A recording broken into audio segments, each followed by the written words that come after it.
Hello everyone. Today we are going to discuss about a case study of abdominal tuberculosis. Okay. So first of all, let me tell you about what is abdominal tuberculosis. Abdominal tuberculosis is an infection of the GI tract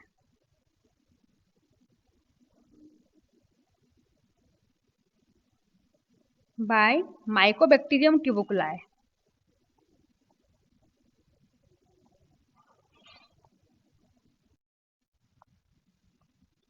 So there are various causes which are responsible for abdominal tuberculosis. And the most important one is if a person is an active tuberculosis patient, active pulmonary tuberculosis patient,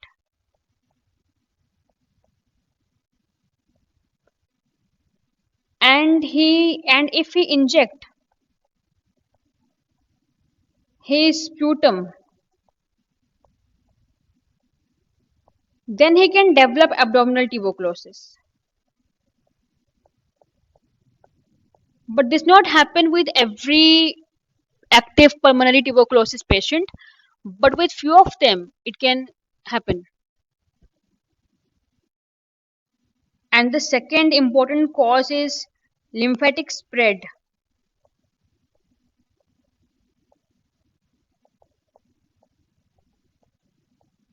through the lymph nodes.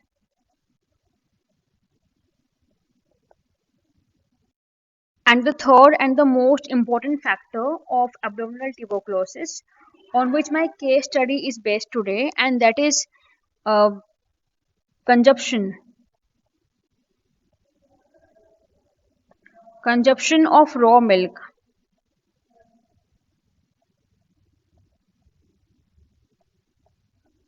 Raw milk from an already infected cow or buffalo.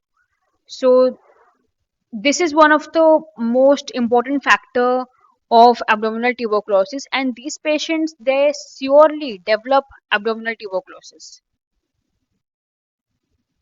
So these three are the most common and most important etiology of abdominal tuberculosis.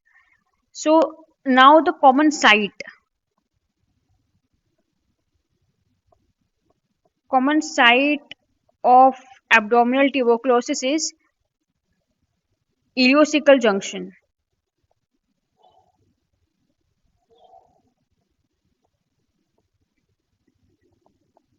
Abdominal tuberculosis can take place in the esophagus, in spleen, in pancreas, in liver, and in the peritoneum.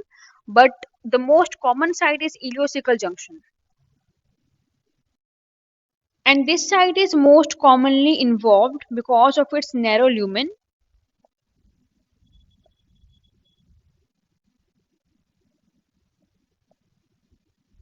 and increased physiological stasis.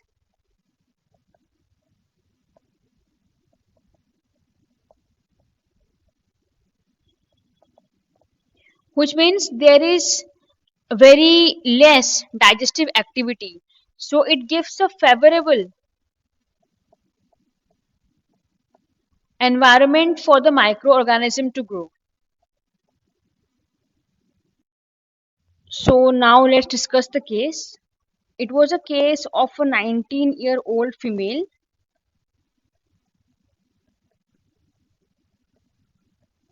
and she belongs to a lower economic strata.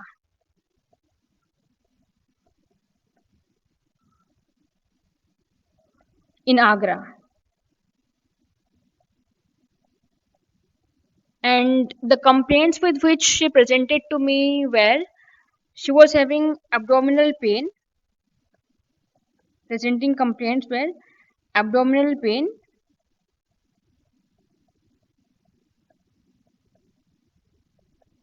it was a dull, aching abdominal pain, dull pain, which aggravates in the night or during rest or after eating.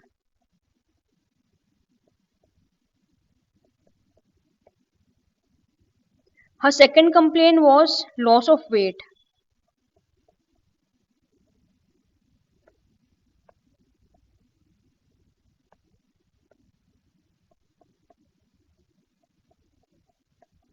She told me that before 2 to 3 months, her weight was 47 kilogram, and now she is 41 kilogram. So this is the reduction of 6 kilogram of weight, and this weight reduction occur in tuberculosis because the Mycobacterium tuberculi have a fatty capsule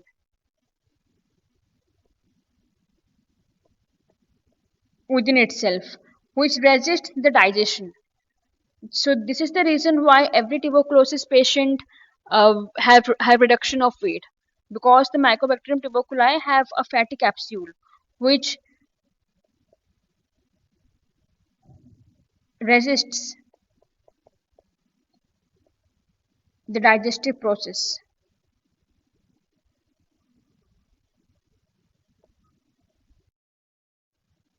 Her third complaint was anorexia, means no desire to eat anything with nausea and vomiting,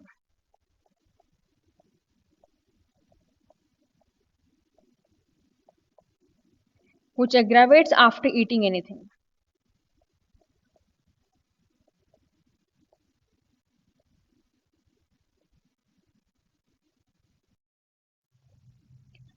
Then her next complaints were she told me that she is having recurrent diarrhea,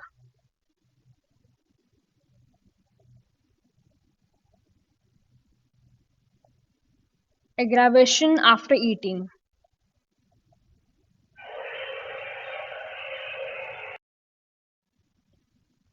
and with low grade fever, persistent low grade fever.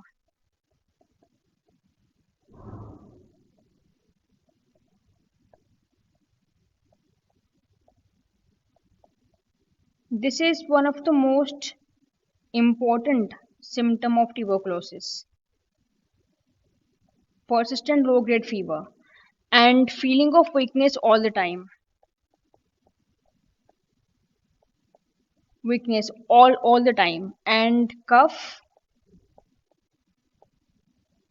with very scanty expectoration,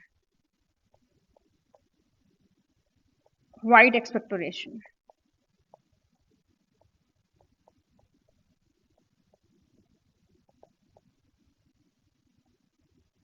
And there was mild distension of the abdomen,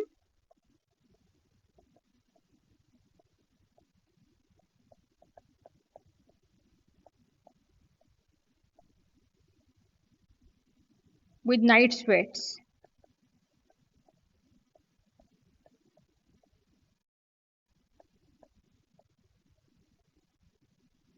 So this night sweats,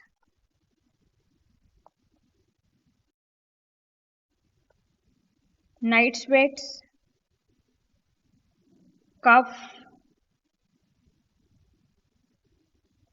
and persistent low grade fever, and anorexia, loss of weight. These are the symptoms of tuberculosis.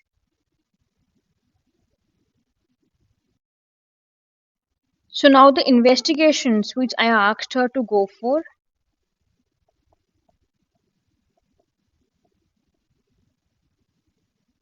The first investigation was Montauks test. In Montauks test, we inject the purified protein derivative (PPD) intradermally into the ventral aspect of the left hand.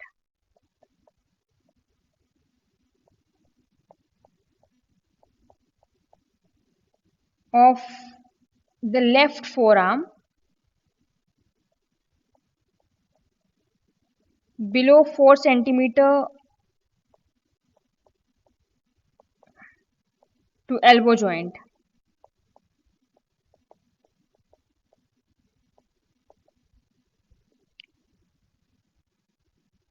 And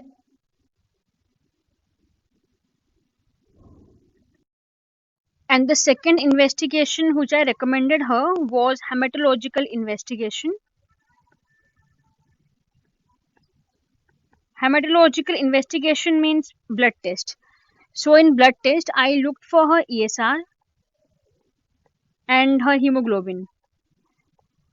In tuberculosis, ESR is always raised. It is more than 40 to 50 millimeter per hour.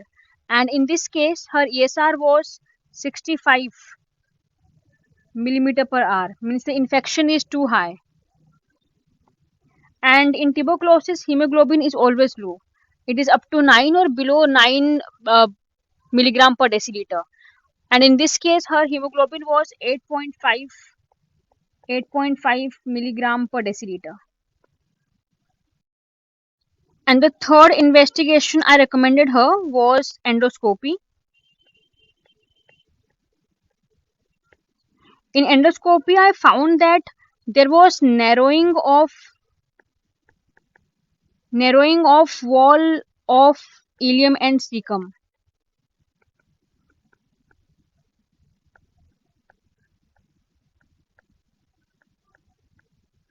Cecum due to multiple ulcerations.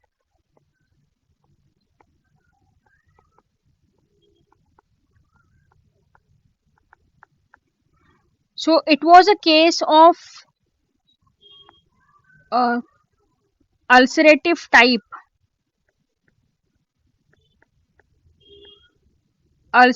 type of abdominal tuberculosis of ileocecal junction. So this was the provisional diagnosis of the case, that is ulcerative type of abdominal tuberculosis of the ileocecal junction. And the fourth investigation I recommended her was CT scan of the abdomen. CT scan of abdomen. I recommended her to go for CT scan of abdomen because to get a more clear picture. So in CT scan of the abdomen, there was I found that there was hardening or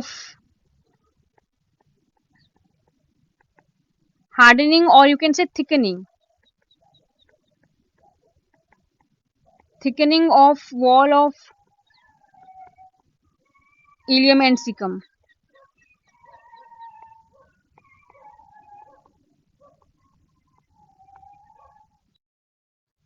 So now the differential diagnosis.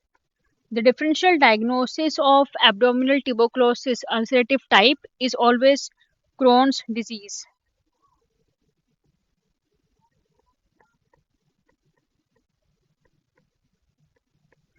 Crohn's disease always mimic the ulcerative type of abdominal tuberculosis, and most of the symptoms of these two diseases are always similar. So it is very difficult to differentiate between Crohn's disease and ulcerative type of abdominal tuberculosis. Now the homeopathic medicines.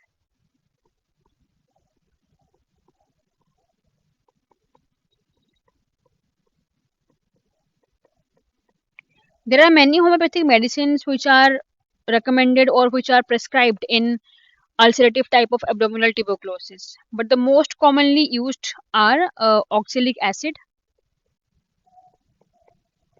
Oxalic acid immediately reduces pain,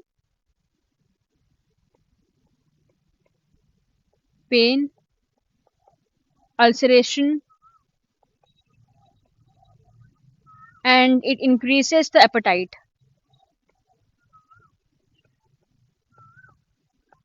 And the second one is bacillinum.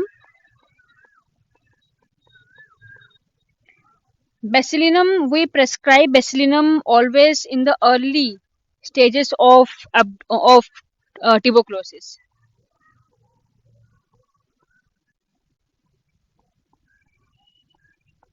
And the third commonly used medicine is phosphorus. And we can also prescribe tuberculinum.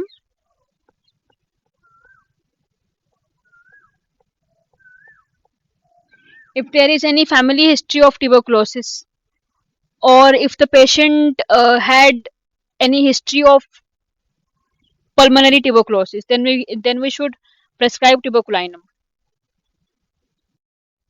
There are four types of intestinal tuberculosis. Four types of intestinal tuberculosis.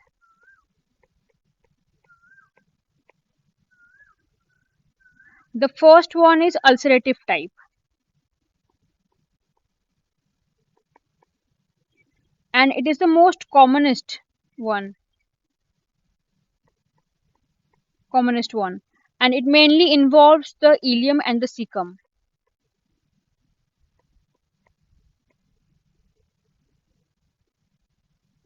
Ulcers are mainly formed in this type of intestinal tuberculosis. And the second type is the hypertrophic type.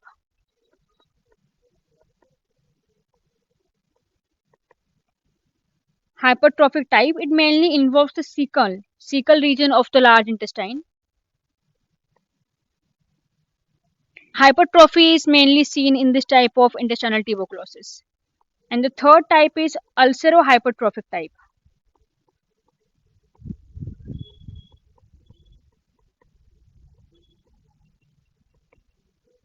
In ulcerohypertrophic type of ulcerative abdominal tuberculosis is there is ulceration and hypertrophic. These two types are seen in the third type of intestinal tuberculosis. Both these two types are involved, and it involves the ileum and the cecum, and ulcers and hypertrophy, they both are formed. Hypertrophy is present around the ulcers of the ulcerative type of ulcerohypertrophic type of the intestinal tuberculosis. And the fourth type is fibrous type.